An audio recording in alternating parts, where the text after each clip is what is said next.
Martin Chenot. Bonjour. Vous êtes le directeur de l'ENSAP. Moi j'avais une petite question pour vous.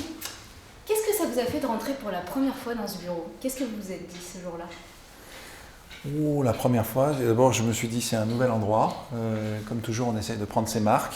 Et on se dit bon ben voilà, c'est là que je vais habiter pendant un certain temps. Je suppose que quand vous êtes arrivé, vous aviez plein d'ambition pour cette école. Cette école elle est dans une histoire et moi j'avais 3 chantiers. Un chantier d'abord qui est d'aboutir la réforme des études de paysage pour mettre vraiment en œuvre une formation en paysage qui soit à l'échelle des standards européens. Le deuxième chantier, c'était le rapprochement à l'université. Il faut absolument que ces écoles ne restent pas seules. Donc le rapprochement à l'université, donc ça c'est construit aussi, on y arrive.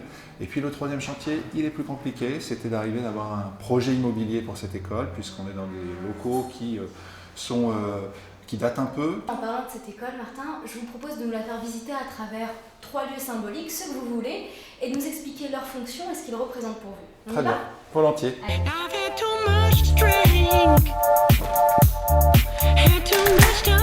Ici, nous sommes dans un endroit très curieux.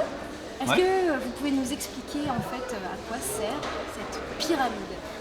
Bon, c'est la pyramide, c'est le premier lieu que j'ai choisi. D'abord parce qu'il est symbolique de l'établissement.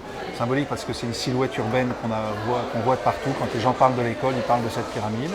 Ensuite parce que c'est un lieu central, le lieu central de l'école, qui est aujourd'hui le foyer étudiant plutôt, avec les étudiants qui se retrouvent là le midi, le soir, après les cours, ils viennent prendre un café, manger, déjeuner, jouer au ping-pong, discuter, etc. Qui était à l'origine en fait le lieu où on passait les diplômes. Parfait Martin, donc on va dans le deuxième endroit, surprise.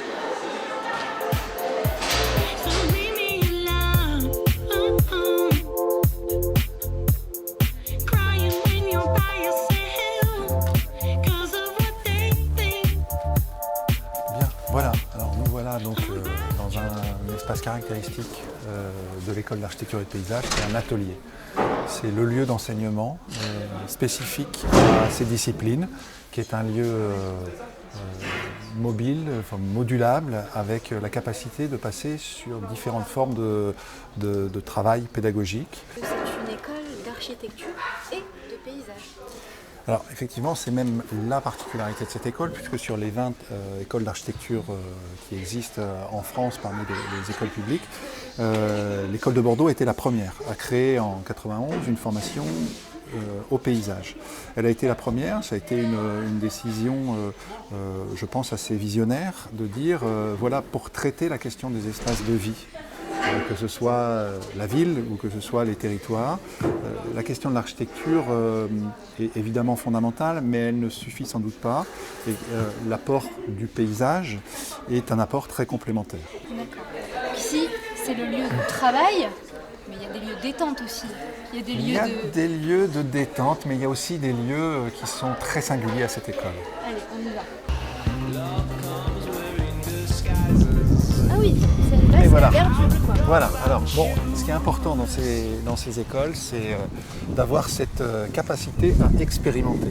Ici, on est dans le jardin des paysagistes, qui est donc un lieu d'abord d'expérimentation un peu libre et parfois encadré dans le cadre d'ateliers où les étudiants en paysage viennent tester d'abord une des matières qu'ils utilisent, à savoir le végétal, comment on plante. C'est important de savoir des choses très pratiques aussi dans nos métiers, comment on plante, comment on entretient, comment on taille, comment on suit l'évolution des végétations. Martin, comme vous le savez, ce projet s'appelle Rêve de gosse.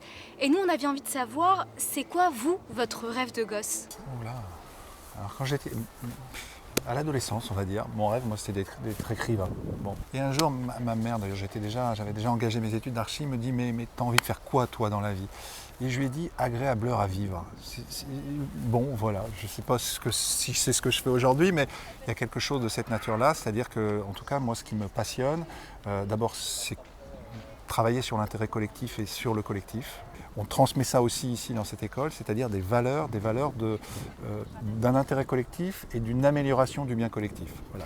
Allez, on peut dire que les architectes et les paysagistes sont quelque part les écrivains de la société dans laquelle nous vivrons demain. C'est ça, des écrivains spatiaux. Ce sera le mot de la fin. Merci. Et vous, dites-nous sur Facebook quel est votre rêve de gosse. À bientôt.